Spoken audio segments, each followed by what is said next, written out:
प्रथम चरण के चुनाव की तारीख जैसे जैसे नजदीक आती हुई चली जा रही है। पश्चिमी यूपी में खासतौर से चुनाव है, इसीलिए नेताओं का बढ़ा हुआ तनाव है। आपको बता दें, भारतीय जनता पार्टी की ओर से खुद गृह मंत्री अमित शाह ने कल बड़ी बैठक जाट नेताओं के साथ की और यहां तक इशारों में जयंत चौधरी को लेकर भी बड़े बयान दे दिए। उन्हें एक तरह से बीजेपी में शामिल होने का न्योता भी दिया गया था, जिस पर आज जयंत चौधरी की ओर से पलटवार करते हुए ये कहा गया कि मैं कोई चवन्नी नहीं कि पलट जाऊं।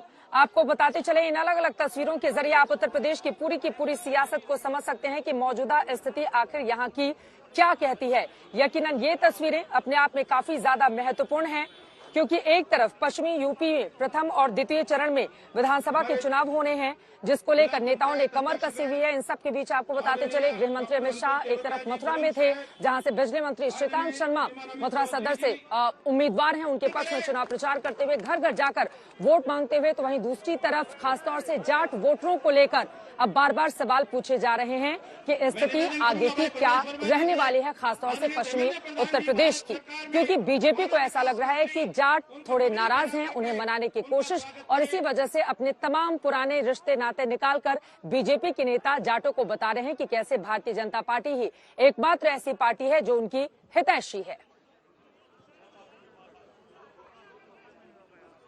कि हमारा आपका नाता तो 650 साल पुराना है।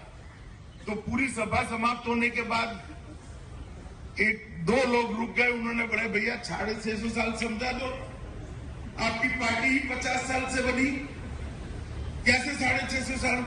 आप भी मुगलों से लड़े, हम भी लड़ रहे हैं, ये हमारा नाता है। यह है कि आप न्योता मुझे मत दीजिए, जो 700 किसान परिवारों को आपने उजाड़ा, आप उनको अपने ड्राइंग रूम में बैठाइए, उनके साथ न्याय कीजिए। पहले ये कहा जा रहा है कि आप गलत घर चले गए, चुनाव के बाद आ सकते हैं वापस। नहीं, हम तो अब जो हमारा घर है हम वहीं बैठे हैं, और आपने धोखा दिया देश की आवाम के साथ।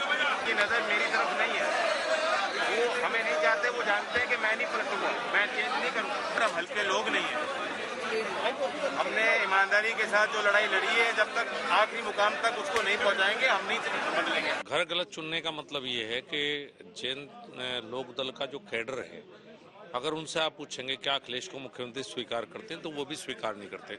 ये गठबंधन ऊपर का हुआ है, दिल्ली और लखनऊ, जमीन पे गठबंधन नहीं हुआ। बाकी राजनीति में भविष्य की संभावनाएं तो हमेशा खुली रहती हैं। जयंत चौधरी एक उत्तर प्रदेश में चुनाव लड़ने वाली पार्टी है। इस चुनाव के अवसर पर उनकी क्या बातचीत हो रही है या नहीं हो रही है, उससे हम लोग अनभिज्ञ हैं। इसलिए बेहतर ये होगा कि जयंत चौधरी और भारतीय जनता पार्टी इसको खुलकर खुलासा करे।